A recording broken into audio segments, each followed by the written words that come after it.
انما الصدقات للفقراء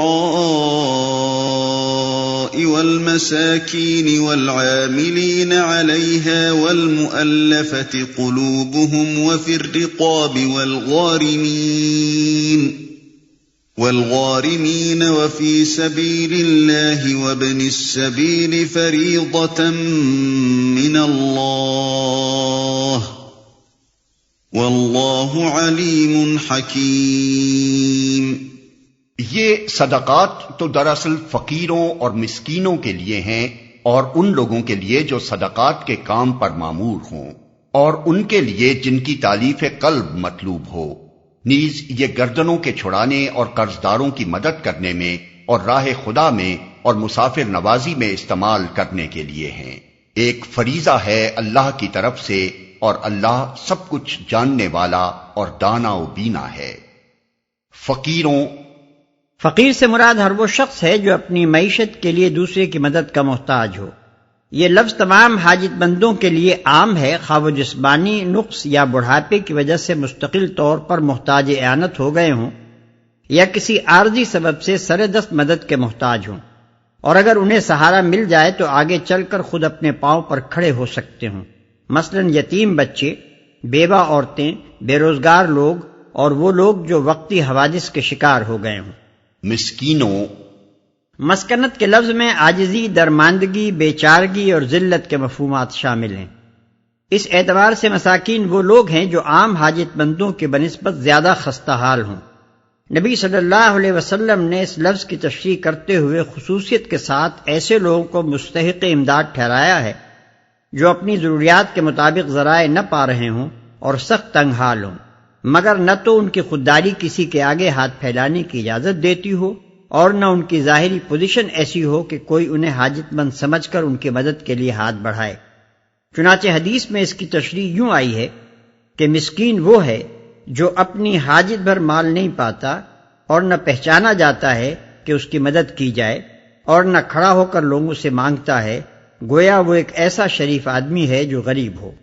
اور ان لوگوں کے لیے جو صدقات کے کام پر مامور ہوں،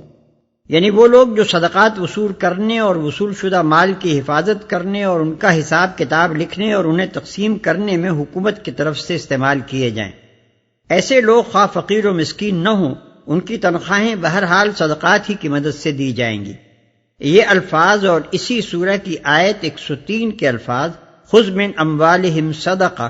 اس امر پر دلالت کرتے ہیں کہ زکوٰۃ کی تحصیل و تقسیم اسلامی حکومت کے فرائض میں سے ہے۔ اس سلسلے میں یہ بات قابل ذکر ہے کہ نبی صلی اللہ علیہ وسلم نے اپنی ذات اور اپنے خاندان یعنی بنی ہاشم پر زکوٰۃ کا مال حرام قرار دیا تھا، چنانچہ آپ نے خود بھی صدقات کی تحصیل و تقسیم کا کام ہمیشہ بلا معاوضہ کیا، اور دوسرے بنی ہاشم کے لیے بھی یہ قاعدہ مقرر کر دیا کہ اگر وہ اس خدمت کو بلا معاوضہ انجام دیں تو جائز ہے، لیکن معاوضہ لے کر اس شعبے کی کوئی خدمت کرنا ان کے لیے جائز نہیں ہے۔ آپ کے خاندان کے لوگ اگر صاحب نصاب ہو تو زکوٰۃ دینا ان پر فرض ہے، لیکن اگر وہ غریب و محتاج یا قرضدار یا مسافر ہوں تو زکوٰۃ لینا ان کے لیے حرام ہے۔ البتہ اس امر میں اختلاف ہے کہ خود بنی ہاشم کی زکوٰۃ بھی بنی ہاشم لے سکتے ہیں یا نہیں۔ امام ابو یوسف کی رائے یہ ہے کہ لے سکتے ہیں، لیکن اکثر فقہا اس کو بھی جائز نہیں رکھتے۔ جن کی تالیف قلب مطلوب ہو، تالیف قلب کے معنی ہے دل موہنا۔ اس حکم سے مقصود یہ ہے کہ جو لوگ اسلام کی مخالفت میں سرگرم ہوں اور مال دے کر ان کے جوش عداوت کو ٹھنڈا کیا جا سکتا ہو، یا جو لوگ کفار کے کیمپ میں ایسے ہوں کہ اگر مال سے انہیں توڑا جائے تو ٹوٹ کر مسلمانوں کے مددگار بن سکتے ہوں، یا جو لوگ نئے نئے اسلام میں داخل ہوئے ہوں اور ان کی سابقہ عداوت یا ان کی کمزوریوں کو دیکھتے ہوئے اندیشہ ہو کہ اگر مال سے ان کی استعمالت نہ کی گئی تو پھر کفر کی طرف پلٹ جائیں گے، ایسے لوگوں کو مستقل وظائف یا وقتی عطیے دے کر اسلام کا حامی و مددگار یا مطیع و فرما بردار یا کم از کم بے ضرر دشمن بنا لیا جائے۔ اس بت پر غنائم اور دوسرے ذرائع آمدنی سے بھی مال خرچ کیا جا سکتا ہے، اور اگر ضرورت ہو تو زکوٰۃ کی مد سے بھی، اور ایسے لوگوں کے لیے یہ شرط نہیں ہے کہ وہ فقیر و مسکین یا مسافر ہوں تبھی ان کی مدد زکوٰۃ سے کی جا سکتی ہے، بلکہ وہ مالدار اور رئیس ہونے پر بھی زکوٰۃ دیے جانے کے مستحق ہیں۔ یہ امر تو متفق علیہ ہے کہ نبی صلی اللہ علیہ وسلم کے زمانے میں بہت سے لوگوں کو تالیف قلب کے لیے وظیفے اور عطیے دیے جاتے تھے، لیکن اس امر میں اختلاف ہو گیا ہے کہ آیا آپ کے بعد بھی یہ مد باقی رہی یا نہیں۔ امام ابو حنیفہ رحمۃ اللہ علیہ اور ان کے اصحاب کی رائے یہ ہے کہ حضرت ابو بکر رضی اللہ عنہ اور حضرت عمر رضی اللہ عنہ کے زمانے سے یہ مد ساقط ہو گئی ہے اور اب مؤلفۃ القلوب کو کچھ دینا جائز نہیں ہے۔ امام شافعی کی رائے یہ ہے کہ فاسق مسلمانوں کو تالیف قلب کے لیے زکوٰۃ کی مد سے دیا جا سکتا ہے مگر کفار کو نہیں، اور بعض دوسرے فقہا کے نزدیک مؤلفۃ القلوب کا حصہ اب بھی باقی ہے اگر اس کی ضرورت ہو۔ حنفیہ کا استدلال اس واقعے سے ہے کہ نبی صلی اللہ علیہ وسلم کی رحلت کے بعد اوینیہ بن حصن اور اقرا بن حابس حضرت ابوبکر رضی اللہ عنہ کے پاس آئے اور انہوں نے ایک زمین آپ سے طلب کی۔ آپ نے ان کو عطیہ کا فرمان لکھ دیا۔ انہوں نے چاہا کہ مزید پختگی کے لیے دوسرے اعیان صحابہ بھی اس فرمان پر گواہیاں ثبت کر دیں۔ چنانچہ گواہیاں بھی ہو گئیں، مگر جب یہ لوگ حضرت عمر رضی اللہ عنہ کے پاس گواہی کے لیے گئے تو انہوں نے فرمان کو پڑھ کر اسے ان کی آنکھوں کے سامنے چاک کر دیا اور ان سے کہا کہ بے شک نبی صلی اللہ علیہ وسلم تم لوگوں کی تالیف قلب کے لیے تمہیں دیا کرتے تھے، مگر وہ اسلام کی کمزوری کا زمانہ تھا۔ اب اللہ نے اسلام کو تم جیسے لوگوں سے بے نیاز کر دیا ہے۔ اس پر وہ حضرت ابوبکر رضی اللہ عنہ کے پاس شکایت لے کر آئے اور آپ کو طعنہ بھی دیا کہ خلیفہ آپ ہیں یا عمر، لیکن نہ تو حضرت ابوبکر رضی اللہ عنہ ہی نے اس پر کوئی نوٹس لیا اور نہ دوسرے صحابہ میں سے ہی کسی نے حضرت عمر کی اس رائے سے اختلاف کیا۔ اس سے حنفیہ یہ دلیل لاتے ہیں کہ جب مسلمان کثیر التعداد ہو گئے اور ان کو یہ طاقت حاصل ہو گئی کہ اپنے بلبوتے پر کھڑے ہو سکیں تو وہ سبب باقی نہیں رہا جس کی وجہ سے ابتداً مؤلفۃ القلوب کا حصہ رکھا گیا تھا، اس لیے باجماع صحابہ یہ حصہ ہمیشہ کے لیے ساقط ہو گیا۔ امام شافعی رحمۃ اللہ علیہ کا استدلال یہ ہے کہ تالیف قلب کے لیے کفار کو مال زکوٰۃ دینا نبی صلی اللہ علیہ وسلم کے فعل سے ثابت نہیں ہے۔ جتنے واقعات حدیث میں ہم کو ملتے ہیں ان سب سے یہی معلوم ہوتا ہے کہ حضور صلی اللہ علیہ وسلم نے کفار کو تالیف قلب کے لیے جو کچھ دیا وہ مال غنیمت سے دیا، نہ کہ مال زکوٰۃ سے۔ ہمارے نزدیک حق یہ ہے کہ مؤلفۃ القلوب کا حصہ قیامت تک کے لیے ساقط ہو جانے کی کوئی دلیل نہیں ہے۔ بلا شبہ حضرت عمر رضی اللہ تعالی عنہ نے جو کچھ کہا وہ بالکل صحیح تھا۔ اگر اسلامی حکومت تالیف قلب کے لیے مال صرف کرنے کی ضرورت نہ سمجھتی ہو تو کسی نے اس پر فرض نہیں کیا ہے کہ ضرور ہی اس مد میں کچھ نہ کچھ صرف کرے، لیکن اگر کسی وقت اس کی ضرورت محسوس ہو تو اللہ نے اس کے لیے جو گنجائش رکھی ہے اسے باقی رہنا چاہیے۔ حضرت عمر رضی اللہ تعالی عنہ اور صحابہ کرام رضوان اللہ تعالی علیہم اجمعین کا اجماع جس امر پر ہوا تھا وہ صرف یہ تھا کہ ان کے زمانے میں جو حالات تھے ان میں تالیف قلب کے لیے کسی کو کچھ دینے کی وہ حضرات ضرورت محسوس نہ کرتے۔ اس سے یہ نتیجہ نکالنے کی کوئی معقول وجہ نہیں ہے کہ صحابہ رضوان اللہ تعالی علیہم اجمعین کے اجماع نے اس مد کو قیامت تک کے لیے ساقط کر دیا جو قرآن میں بعض اہم مصالح دینی کے لیے رکھی گئی تھی۔ رہی امام شافعی کی رائے تو وہ اس حد تک تو صحیح معلوم ہوتی ہے کہ جب حکومت کے پاس دوسری مدات آمدنی سے کافی مال موجود ہو تو اسے تالیف قلب کی مد پر زکوٰۃ کا مال صرف نہ کرنا چاہیے، لیکن جب زکوٰۃ کے مال سے اس کام میں مدد لینے کی ضرورت پیش آ جائے تو پھر یہ تفریق کرنے کی کوئی وجہ نہیں کہ فاسقوں پر اسے صرف کیا جائے اور کافروں پر نہ کیا جائے، اس لیے کہ قرآن میں مؤلفۃ القلوب کا جو حصہ رکھا گیا ہے وہ ان کے دعوی ایمان کی بنا پر نہیں ہے بلکہ اس بنا پر ہے کہ اسلام کو اپنے مصالح کے لیے ان کی تالیف قلب مطلوب ہے، اور وہ اس قسم کے لوگ ہیں کہ ان کی تالیف قلب صرف مال ہی کے ذریعے سے ہو سکتی ہے۔ یہ حاجت اور یہ صفت جہاں بھی متحقق ہو وہاں امام مسلمین بشرط ضرورت زکوٰۃ کا مال صرف کرنے کا عذر قرآن مجاز ہے۔ نبی صلی اللہ علیہ وسلم نے اگر اس مد سے کفار کو کچھ نہیں دیا تو اس کی وجہ یہ تھی کہ آپ کے پاس دوسری مدات کا مال موجود تھا، ورنہ اگر آپ کے نزدیک کفار پر اس مد کا مال صرف کرنا جائز نہ ہوتا تو آپ اس کی تشریح فرماتے۔ یہ گردنوں کے چھڑانے، گردنیں چھڑانے سے مراد یہ ہے کہ غلاموں کی آزادی میں زکوٰۃ کا مال صرف کیا جائے۔ اس کی دو صورتیں ہیں، ایک یہ کہ جس غلام نے اپنے مالک سے معاہدہ کیا ہو کہ اگر میں اتنی رقم تمہیں ادا کر دوں تو تم مجھے آزاد کر دو، اسے آزادی کی قیمت ادا کرنے میں مدد دی جائے۔ دوسرے یہ کہ خود زکوٰۃ کی مد سے غلام خرید کر آزاد کیے جائیں۔ ان میں سے پہلی صورت پر تو سب فقہا متفق ہیں، لیکن دوسری صورت کو حضرت علی رضی اللہ عنہ سعید بن جبیر، لیث، ثوری، ابراہیم نخعی، شعبی، محمد بن سیرین حنفیہ اور شافعیہ ناجائز کہتے ہیں، اور ابن عباس، حسن بصری، مالک، احمد اور ابو ثور جائز قرار دیتے ہیں۔ قرضداروں کی مدد کرنے میں، یعنی ایسے قرضدار جو اگر اپنے مال سے اپنا پورا قرض چکا دیں تو ان کے پاس قدر نصاب سے کم مال بچ سکتا ہو، وہ خواہ کمانے والے ہوں یا بے روزگار، اور خواہ عرف عام میں فقیر سمجھے جاتے ہوں یا غنی، دونوں صورتوں میں ان کی اعانت زکوٰۃ کی مد سے کی جا سکتی ہے۔ مگر متعدد فقہا کی رائے یہ ہے کہ جس شخص نے بدعمالیوں اور فضول خرچیوں میں اپنا مال اڑا کر اپنے آپ کو قرضداری میں مبتلا کیا ہو، اس کی مدد نہ کی جائے جب تک وہ توبہ نہ کر لے۔ اور راہ خدا میں، راہ خدا کا لفظ عام ہے، تمام وہ نیکی کے کام جن میں اللہ کی رضا ہو اس لفظ کے مفہوم میں داخل ہیں۔ اسی وجہ سے بعض لوگوں نے یہ رائے ظاہر کی ہے کہ اس حکم کی روح سے زکوٰۃ کا مال ہر قسم کے نیک کاموں میں صرف کیا جا سکتا ہے، لیکن حق یہ ہے،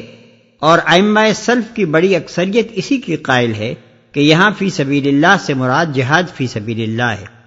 یعنی وہ جد و جہد جس سے مقصود نظام کفر کو مٹانا اور اس کی جگہ نظام اسلامی کو قائم کرنا ہو۔ اس جد و جہد میں جو لوگ کام کریں ان کو سفر خرچ کے لیے، سواری کے لیے، آلات و اسلحہ اور سر و سامان کی فراہمی کے لیے زکوٰۃ سے مدد دی جا سکتی ہے، خواہ وہ بجائے خود کھاتے پیتے لوگ ہوں اور اپنی ذاتی ضروریات کے لیے ان کو مدد کی ضرورت نہ ہو۔ اسی طرح جو لوگ رضاکارانہ اپنی تمام خدمات اور اپنا تمام وقت عارضی طور پر یا مستقل طور پر اس کام کے لیے دے دیں، ان کی ضروریات پوری کرنے کے لیے بھی زکوٰۃ سے وقتی یا استمراری اعانتیں دی جا سکتی ہیں۔ یہاں یہ بات اور سمجھ لینی چاہیے کہ ائمہ سلف کے کلام میں بالعموم اس موقع پر غزو کا لفظ استعمال ہوا ہے، جو قتال کا ہم معنی ہے، اس لیے لوگ یہ گمان کرنے لگتے ہیں کہ زکوٰۃ کے مصارف میں فی سبیل اللہ کی جو مد رکھی گئی ہے وہ صرف قتال کے لیے مخصوص ہے، لیکن در حقیقت جہاد فی سبیل اللہ قتال سے وسیع تر چیز کا نام ہے، اور اس کا اطلاق ان تمام کوششوں پر ہوتا ہے جو کلمہ کفر کو پست اور کلمہ خدا کو بلند کرنے اور اللہ کے دین کو ایک نظام زندگی کی حیثیت سے قائم کرنے کے لیے کی جائیں، خواہ وہ دعوت و تبلیغ کے ابتدائی مرحلے میں ہوں یا قتال کے آخری مرحلے میں۔ اور مسافر نوازی میں، مسافر خواہ اپنے گھر میں غنی ہو لیکن حالت سفر میں اگر وہ مدد کا محتاج ہو جائے تو اس کی مدد زکوٰۃ کی مد سے کی جائے گی۔ یہاں بعض فقہا نے یہ شرط لگائی ہے کہ جس شخص کا سفر معصیت کے لیے نہ ہو صرف وہی اس آیت کی روح سے مدد کا مستحق ہے،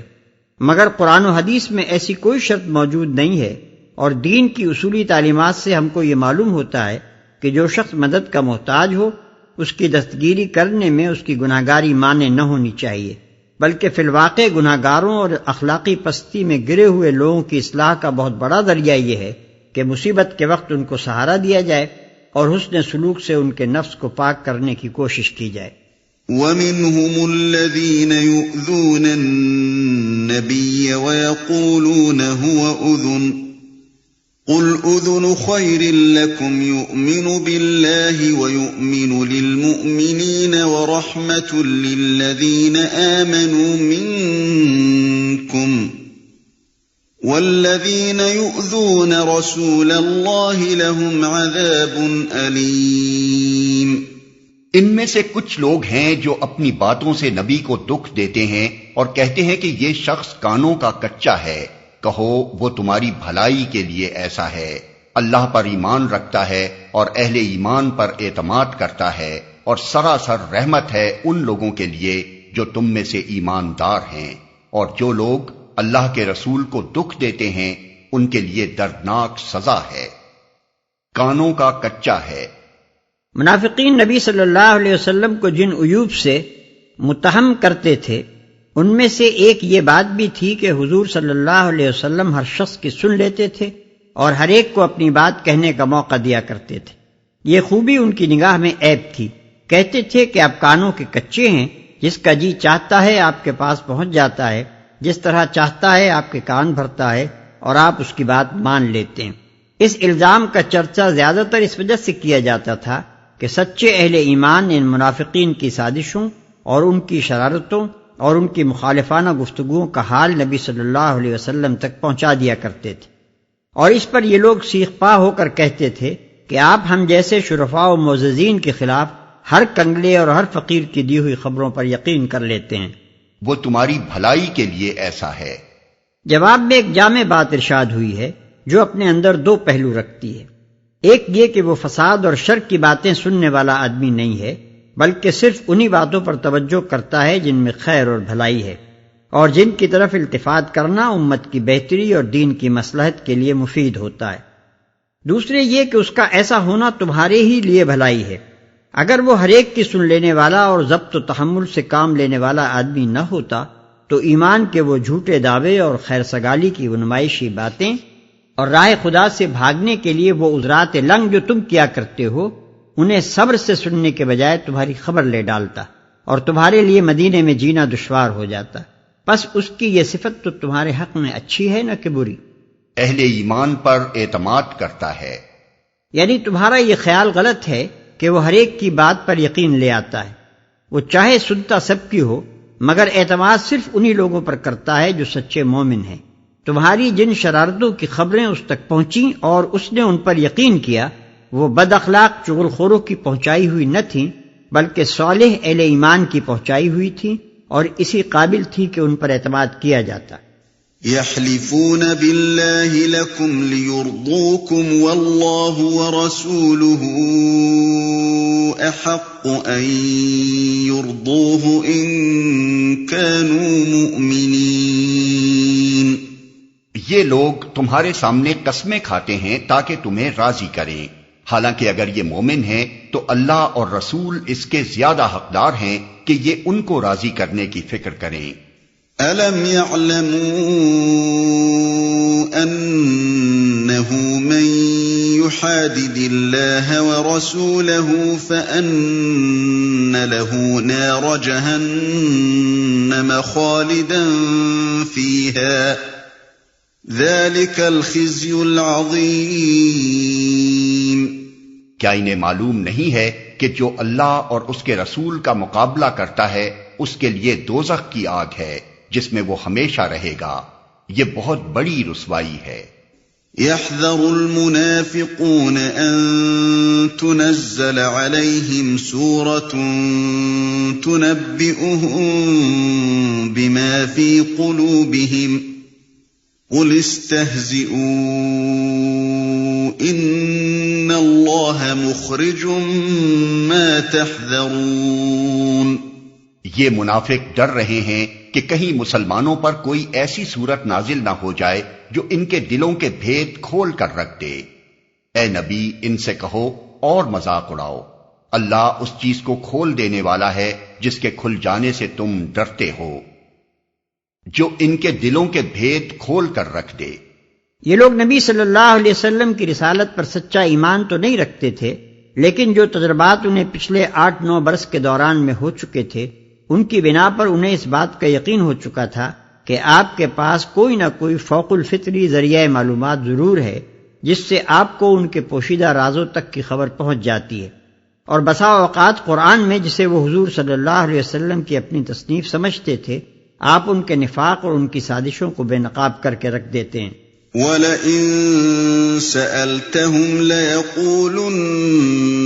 إِنَّمَا كُنَّا نَخُوضُ وَنَلْعَبُ قُلْ أَبِاللَّهِ وَآيَاتِهِ وَرَسُولِهِ كُنتُمْ تَسْتَهْزِئُونَ۔ اگر ان سے پوچھو کہ تم کیا باتیں کر رہے تھے تو جھٹ کہہ دیں گے کہ ہم تو ہنسی مذاق اور دل لگی کر رہے تھے۔ ان سے کہو کیا تمہاری ہنسی دل لگی اللہ اور اس کی آیات اور اس کے رسول ہی کے ساتھ تھی؟ ہنسی مذاق اور دل لگی کر رہے تھے۔ غزوہ تبوک کے زمانے میں منافقین اکثر اپنی مجلسوں میں بیٹھ کر نبی صلی اللہ علیہ وسلم اور مسلمانوں کا مذاق اڑاتے تھے اور اپنی تضحیک سے ان لوگوں کی ہمتیں پست کرنے کی کوشش کرتے تھے جنہیں وہ نیک نیتی کے ساتھ آمادہ جہاد پاتے۔ چنانچہ روایات میں ان لوگوں کے بہت سے اقوال منقول ہوئے ہیں۔ مثلا ایک محفل میں چند منافق بیٹھے گپ لڑا رہے تھے۔ ایک نے کہا، اجی کیا رومیوں کو بھی تم نے کچھ عربوں کی طرح سمجھ رکھا ہے؟ کل دیکھ لینا کہ یہ سب سورما جو لڑنے تشریف لائے ہیں رسیوں میں بندھے ہوئے ہوں گے۔ دوسرا بولا، مزہ ہو جو اوپر سے 100 کوڑے بھی لگانے کا حکم ہو جائے۔ ایک اور منافق نے حضور کو جنگ کی سرگرم تیاریاں کرتے دیکھ کر اپنے یار دوستوں سے کہا، آپ کو دیکھیے، آپ روم و شام کے قلعے فتح کرنے چلے ہیں۔ لا تعتذروا قد كفرتم بعد ایمانکم ان نعف عن طائفة منكم نعذب طائفة بأنهم كانوا مجرمين۔ اب عذرات نہ تراشو، تم نے ایمان لانے کے بعد کفر کیا ہے، اگر ہم نے تم میں سے ایک گروہ کو معاف کر بھی دیا تو دوسرے گروہ کو تو ہم ضرور سزا دیں گے کیونکہ وہ مجرم ہے۔ یعنی وہ کم عقل مسخرے تو معاف بھی کیے جا سکتے ہیں جو صرف اس لیے ایسی باتیں کرتے اور ان میں دلچسپی لیتے ہیں کہ ان کے نزدیک دنیا میں کوئی چیز سنجیدہ ہے ہی نہیں، لیکن جن لوگوں نے جان بوجھ کر یہ باتیں اس لیے کی ہیں کہ وہ رسول اور اس کے لائے ہوئے دین کو اپنے دعوی ایمان کے باوجود ایک مضحکہ سمجھتے ہیں، اور جن کے اس تمسخر کا اصل مدعا یہ ہے کہ اہل ایمان کی ہمتیں پست ہوں اور وہ پوری قوت کے ساتھ جہاد کی تیاری نہ کر سکیں، ان کو تو ہرگز معاف نہیں کیا جا سکتا کیونکہ وہ مسخرے نہیں بلکہ مجرم ہیں۔